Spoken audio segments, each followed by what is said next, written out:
প্রাথমিক শিক্ষাকে আনন্দময় করা এবং নতুন প্রজন্মকে আগামীর জন্য প্রস্তুত করতে খেলায় খেলায় শিখি শীর্ষক কর্মশালার আয়োজন করে নেপ ও সেভ দ্য চিলড্রেন। কর্মশালায় পাঠ্যক্রমে খেলাধুলার কার্যকর সমন্বয় নিয়ে আলোচনা করেন অতিথিরা।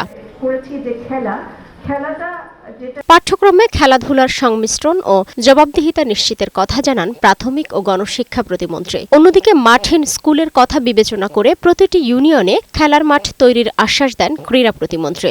আমাদের সন্তানদের জন্য আমরা এমন একটি সমাজ ব্যবস্থা, এমন একটি রাষ্ট্র কাঠামো রেখে যেতে চাই যাতে তারা সুস্থভাবে বেড়ে উঠতে পারে, তারা যাতে ডিভাইসের হাত থেকে দূরে থাকে, তারা যাতে ওই মাদকের করাল গ্রাস থেকে দূরে থাকে। আগামীর বাংলাদেশ গড়তে হলে আমাদের শিক্ষার্থীদের ভেতরে ক্রিটিক্যাল থিঙ্কিংয়ের অ্যাবিলিটিটা ঢোকাতে, এমবেড করাটা বাধ্যতামূলক।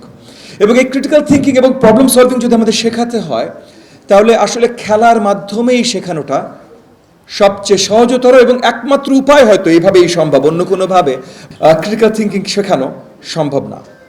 আর একই সাথে শেখার জন্য, স্পেশালি একটা বয়সে শেখার জন্য আনন্দটা অত্যন্ত গুরুত্বপূর্ণ। প্রধানমন্ত্রীর নির্দেশে প্রাথমিক পর্যায় থেকেই নতুন প্রজন্ম তৈরির লক্ষ্যে খেলায় খেলায় শিখি উদ্যোগ নেওয়া হয়েছে জানিয়ে শিক্ষামন্ত্রী বলেন, ২০২৮ সালের নতুন কারিকুলাম প্রণয়নে আগামী সপ্তাহেই গঠন করা হচ্ছে বিশেষ কমিটি।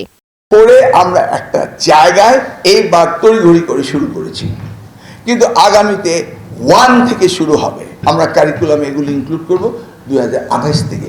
এইবার পরিমার্জন 4টা নতুন বই, আর আমরা নির্মোহ ইতিহাস যতটুকু পেরেছি এই স্বল্প সময়ে। এই উদ্যোগগুলোর দ্রুত বাস্তবায়ন হলে শিক্ষার পরিবেশ ও শিশুদের মানসিক বিকাশে বড় ধরনের ইতিবাচক পরিবর্তন আসবে বলেই মনে করছেন সংশ্লিষ্টরা। সালমা জাহান মুক্তা, বৈশাখী সংবাদ, ঢাকা।